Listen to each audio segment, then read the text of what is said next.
I love me. I love me. I don't know about you. I love me.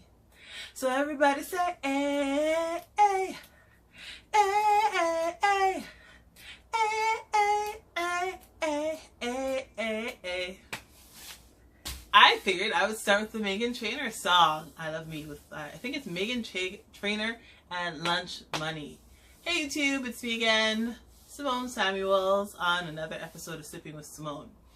Like I told you on Instagram, I'm not going to waste this face. I am going to milk the makeup for what it's worth. For those who don't follow me on Instagram, you need to follow me on Instagram. You can find me at instagram.com//Simone Samuels. And on it, depending on when you watch this video, yesterday or recently, I told my little story about my first time trying out fentybeauty. So this is a Fenty face. And I really only went there to get foundation, but I ended up getting a whole makeover. So for more details about that, go check out my Instagram page. But the reason why I'm talking to you right now is not to talk about my beautiful face, but rather to talk about the joy of being your authentic self. When I thought about doing a YouTube channel and I was trying to canvas for ideas, I do what I always do, and I decided to do like an open question, like crowdsource my friends, right? Open question to my friends on Facebook to ask them what kind of topics should I talk about on this new YouTube channel that I wanted to do.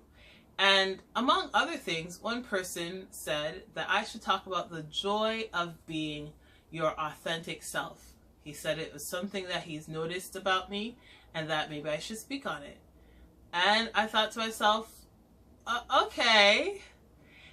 The thing is, I don't even know if I'm an expert on being your authentic self. I don't really know what to say about the topic except be yourself. Be yourself. They say to be yourself because everybody else is taken. So that would be my advice to anybody and everybody else. Be yourself. Now, I realize that one of the hallmarks of my personality is the fact that I keep it pretty real. I'm very authentic, and what you see is what you get. Have I always been this way? I don't think so. I think one of the first steps to being your authentic self is to really like yourself. And I think I could finally say, after 30 years of living on this earth, that I actually really, really like myself. And because I really, really like myself, I don't feel like changing for anybody save the Lord himself, right? So when I walk into situations, employment situations, relationship situations, I think I said situations. Oh dear, Freudian slip.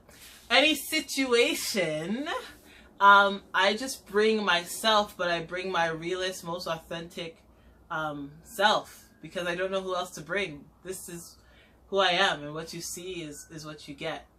To do otherwise would be exhausting.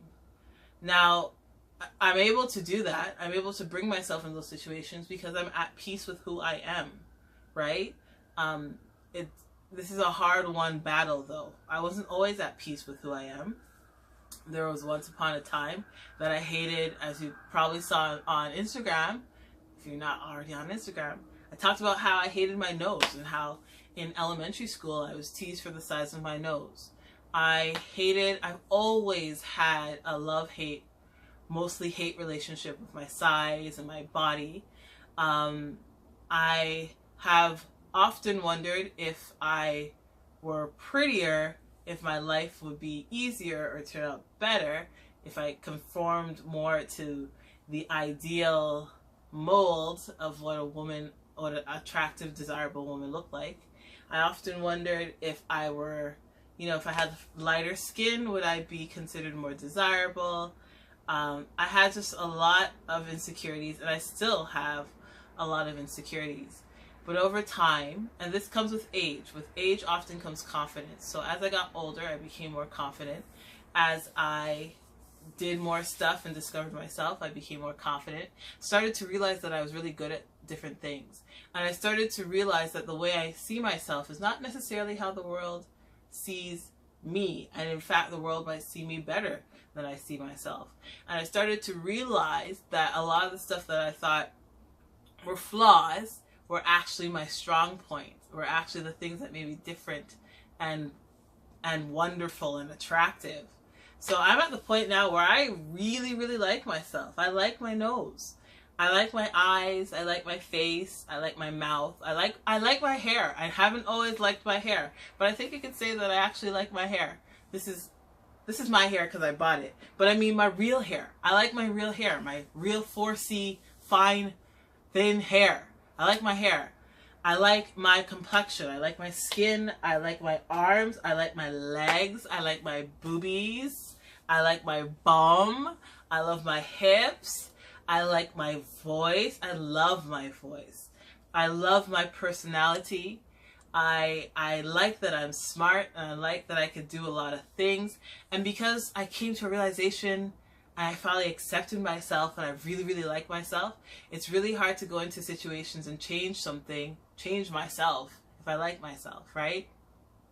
I remember when I was an articling student, and one of the reasons why I don't practice law today is I really got the sense, perhaps particularly from my articling experience, that I did not fit in the legal industry, at least how it was presented to me. My articling principal would often talk about how I needed to act more professional, or how I needed to, not that being animated, that was anything wrong, but I needed to be careful about how animated I was, and that, you know, I just really felt like I had to change or conform myself in a way that wasn't natural to myself, right? And then other subsequent employment opportunities after that, I just got this fundamental feeling many times that I didn't fit, right? And so if you don't like yourself, there might be the temptation to change and conform so that you do fit. But because I like myself, and because I know that there's nothing wrong with me, my inclination instead is to find somewhere and do something where I do fit, right? So I think that's going to be the key, liking who you are and knowing that there's nothing wrong with you. Even in relationship situations. Now, I've never been in a relationship, and that's a whole other story. It is, I think it's one of the mysteries of the world, and I shall ask Jesus about that when I see him. But I know that there's often a temptation to contort and change yourself so that a guy will like you, but I've just never cared. Maybe that's why I'm not in a relationship, because I just really like myself. So I'm not trying to bend over backwards, you know. I'm not trying to do that, you know. This is who I am. I'm not going to act spiritually deep if I'm not spiritually deep. I'm not going to act spiritually dumb if I'm not spiritually dumb. I'm not going to become smaller for you if you want a smaller person, because my body's not made that way. I'm not going to be less than. I'm not going to be quieter or smaller or take up less space or be less loud because you feel uncomfortable or you're intimidated. I'm just like, this is who I am. Take it or leave it.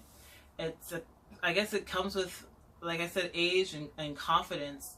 But I know that also being yourself is one of the bravest things you could do, because it means that you might, in being yourself, you might lose friends, and you might lose loved ones, you might lose potential partners, and just owning your own truth and being who you are.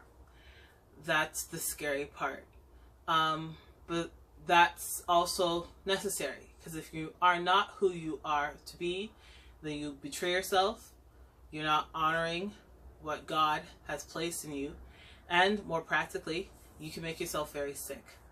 So I think that's why I've embraced just like myself, owning who I am, how I talk, how I act, and how I how I go through and how I make my way in this world, simply because it's healthier for me.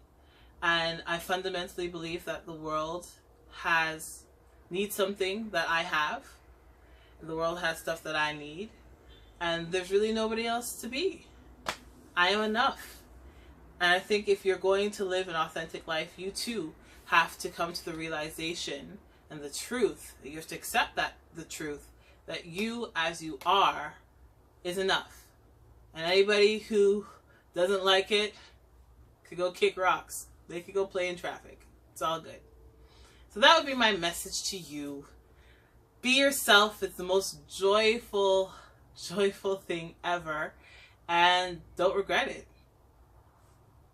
That's all I have to say. If you have any questions, you can write it below. But like Megan Trainor says, I don't mean to brag. I don't mean to boast. I love all y'all, but I love me the most. See you later. Tune in later. Subscribe, please. Bye.